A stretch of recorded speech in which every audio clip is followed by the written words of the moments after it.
tudo bem? Hoje daremos início, mais uma vez, à série de partidas analisadas. A partida de hoje foi jogada por duas lendas do xadrez internacional, o inglês e grande mestre Nigel Short contra o holandês e grande mestre Jan Timman. Esta partida merece a nossa análise por ser uma das partidas mais belas da história do xadrez. Ela segue no seu final uma sequência inusitada de lances. Se você já conhece a partida, vale a pena revê-la. Para aqueles que não conhecem, bastante necessário ter o conhecimento da existência dessa partida, que foi muito bem jogada pelo grande mestre inglês. Vamos ver como tudo aconteceu. Temos E4, lance muito comum na vida do Nigel Short. Ele sempre foi um jogador de E4 desde o seu início de carreira. Cavalo F6 foi a escolha do Jan Timman jogando a famosa defesa Alekhine, defesa criada pelo campeão do mundo Alexander Alekhine, jogador russo e o idealizador desta defesa, que recebeu seu nome. Defesa que tem como ideia permitir por parte das brancas o controle inicial do centro do tabuleiro com seus peões para logo depois as pretas começarem um ataque contra os peões. Então segue a partida com E5, o lance mais executado contra Alekhine, cavalo D5, D4, D6, cavalo F3 e aqui a escolha do Jan Timman foi jogar com G6, ou seja, desenvolvendo o seu bispo por G7. A resposta do Short foi bispo C4 e nós teremos aqui a variante Albert ou Levi. Albert é um jogador russo-americano que foi o criador desta variante. Cavalo B6, bispo em B3, bispo em G7, dama E2, cavalo C6, roque, e agora temos H3, a posição é teórica, H3 ela evita bispo G4, nesta posição. Ao mesmo tempo, sem o bispo G4, as pretas não conseguirão, já que seria a ideia de cravar o cavalo de F3, pressionar o peão de E5 com peão, bispo e cavalo. A4, A5, perdão, com ideia de A4, tentando atacar o bispo, A4 como resposta. E aqui, Jan Timman decide já começar a agir no centro do tabuleiro e defini-lo através de trocas. Ele jogou D toma E5, Short respondeu com D toma E5 e agora Jan Timman jogou o cavalo D4, já propondo trocas, cavalo captura D4, dama captura D4 e tentando tomar a iniciativa da partida, pressionando o peão de E5. A resposta do Short foi bem simples, torre E1, que já guarda a ideia de cavalo D2 e cavalo na casa F3. E6. Observem que o lance E6 jogado por Jan Timman vai limitar a ação do bispo da casa C8. Short jogará sua partida tendo como um dos seus objetivos impedir o desenvolvimento deste bispo. Short respondeu com cavalo D2, Timman jogou cavalo D5, Short cavalo F3, atacando a dama, Timman dama C5, e agora Short joga um lance bastante interessante. Dama E4, importante prestar atenção, por ser interessante, por ser um lance padrão deste tipo de posição. A ideia de Short é jogar dama na casa H4, bispo na casa H6, cavalo na casa G5. É um plano típico em tais posições. Uma das aberturas que você pode encontrar este tipo de plano também é o sistema Grand Prix contra a defesa siciliana. Aqui, Jan Timman, depois de ponderar bastante, decidiu jogar dama B4, propondo troca de damas e ao mesmo tempo sacrificando um peão. Por que sacrificando um peão? Observem que a dama e o bispo eles estão atacando o cavalo que está em D5. Então, por exemplo, Short poderia ter jogado bispo captura D5, E captura D5, dama captura D5, mas após essa sequência, Timman teria bispo E6. Observem a posição anterior em relação a esta. Short estava pronto para iniciar um ataque na ala do rei com dama H4, bispo H6, cavalo G5. E agora esta possibilidade não existe e o Timman conseguiu ativar suas peças. Obviamente, Short deixa claro para todos nós que nem todo peão é válido dentro de uma posição quando ele simplesmente vai servir de compensação para nosso adversário. Então, fica já uma aula do grande mestre inglês para todos nós, nesse sentido.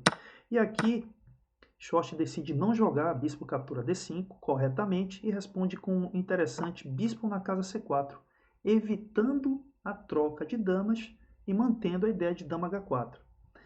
E aqui o lance do do Jan Timman foi cavalo B6, atacando C4, B3, uma resposta muito forte, não só protege o bispo que está em C4, como ameaça bispo em A3, já que dama e bispo e torre, eles estão alinhados na mesma diagonal. E a resposta do Timman foi cavalo captura C4, B captura C4 por parte do short, torre A8 evitando o bispo A3. Torre D1, lance importante e forte, lance que limita a ação do bispo que está em C8. As pretas terão muita dificuldade para desenvolver este bispo durante a partida. Dama C5 e agora temos dama H4, um lance que eu já falei que é padrão e muito comum neste tipo de posição. Existe um outro detalhe nesta posição, é que com a saída de dama para H4, o peão de E5 passa a ser um alvo. Observem que bispo e dama estão atacando este peão que só possui uma defesa.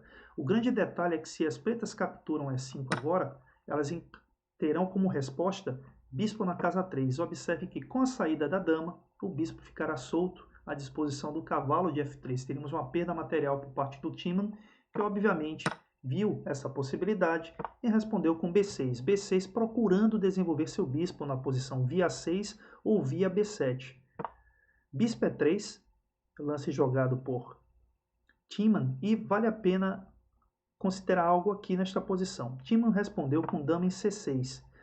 Um grande detalhe aqui é que vocês poderiam pensar, por exemplo, que o Timman poderia jogar dama E7, já que ele queria tanto simplificar o jogo. É claro que para esta posição, dama E7 teria como resposta dama captura E7, torre captura E7, torre D8 cheque, bispo F8.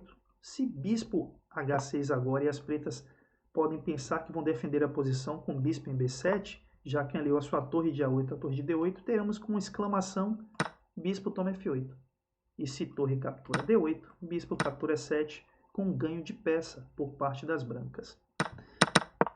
Então, aqui, após o E3, foi jogado dama C6 e o short respondeu com bispo H6, já dando início à possibilidade do plano que foi citado por mim.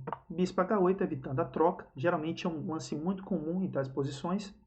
E agora aqui o short executa um lance muito forte, torre na casa D8. As brancas têm domínio total da coluna D. E observem que o adversário, o Timman, tem problemas na ala da dama, e a oitava horizontal ela está débil, apesar da presença de muitas peças no tabuleiro. É o alvo, é o ponto escolhido por short inicialmente.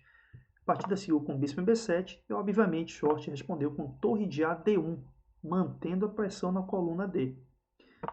Bispo G7 foi a resposta do Jan Timman. Uma outra situação interessante que para nós é muito fácil de ver também. Observem que a resposta aqui poderia ter sido bispo captura E5 na posição. Mas teríamos nessa situação um problema a resolver por parte das pretas. Qual seria este problema? Por exemplo, torre captura torre. E obviamente que se torre vai capturar a torre, teremos torre D8 cheque, obviamente visível para todos nós, decisivo. Após torre toma torre, teríamos dama toma torre, ganhando o jogo. Então aqui a resposta seria bispo captura A8, que teria também como resposta torre D8. E é um lance super chato e não é tão complexo de se ver. Porque as partidas jogadas por esses grandes mestres muitas vezes parecem tão fáceis que a gente consegue encontrar as jogadas e achar que jogar esse jogo é fácil. Por que não é tão complicado? A torre, a princípio, está cravada. Então a ideia é jogar dama na casa E7 por parte do short. Como evitar essa possibilidade, já que a dama, por exemplo, não vai poder cobrir a casa E7, pois protege a torre? Então aqui a possibilidade seria bispo na casa D6. O grande problema é que bispo na casa D6 teríamos torre captura D6 na posição. E se dama captura D6, teríamos dama F6 decidindo o jogo. Teremos pelo menos aqui a perda da dama preta, pois ela deveria agora vir a F8 para proteger G7. E aqui, ao analisar, fiz a descoberta também de um lance que parecia possível, parecia bom, seria o lance F6, mas também leva a derrota, após torre captura E8 cheque, dama captura E8, cavalo captura E5, F captura E5, dama F6, temos ameaça de mate em G7, e se por exemplo dama D7, teremos mate em F8, e se dama F7, teremos dama D8 cheque, seguido de cheque mate. Muito difícil de defender essa posição por parte do Tiemann. E aqui, após torre de AD1, obviamente, Tiemann não seguiu com o que eu acabei falando, e a resposta foi bispo na casa G7, que seguiu com torre D7, um lance muito interessante, e apesar de parecer simples, uma volta de torre guarda uma ameaça. Primeiro tem a ciladinha, mais uma vez, observem que se bispo captura E5, a resposta aqui seria torre captura F7. Muito simples de ver também, já que se rei captura a torre, cavalo captura E5 cheque e cavalo captura a dama na posição. Aqui, após torre D7, que guarda a ideia de torre capturando F7, Tiemann respondeu com torre F8, o que seguiu bispo captura G7, rei captura G7, torre D4.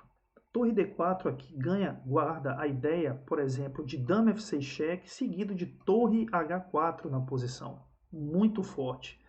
Seguiu o Tiemann com torre de E8, dama cheque, rei G8. E agora, além da ideia de, como eu falei, torre H4, proteger o peão de C4 também. Vem outro lance forte no lugar de torre H4, que é H4, avanço de peão, com a ideia de H5, H6 e mate em G7. Tiemann respondeu com H5. Observem agora que Tiemann não tem muitos lances para serem feitos nessa posição. E a partir daqui, nós vamos ver uma sequência inusitada e belíssima de lances que não são comuns numa partida de xadrez. E Short aqui executa o movimento Rei H2. Duas exclamações, um lance belíssimo. Vocês podem se perguntar como o Rei H2 é um lance belíssimo. Vocês entenderão nos próximos lances. Tiemann respondeu com torre C8 por falta de lances. Mais um lance agora interessante do Short. Rei na casa G3. Já entenderam a ideia do Short nesta partida? Tiemann respondeu com torre de C8 e Short jogou seu rei na casa F4. Entenderam a ideia agora? Ele simplesmente quer marchar com seu rei para a casa G5, seguido de rei H6 com mate em G7. E observem que não há como parar de forma normal, por vias normais, esta sequência de lances.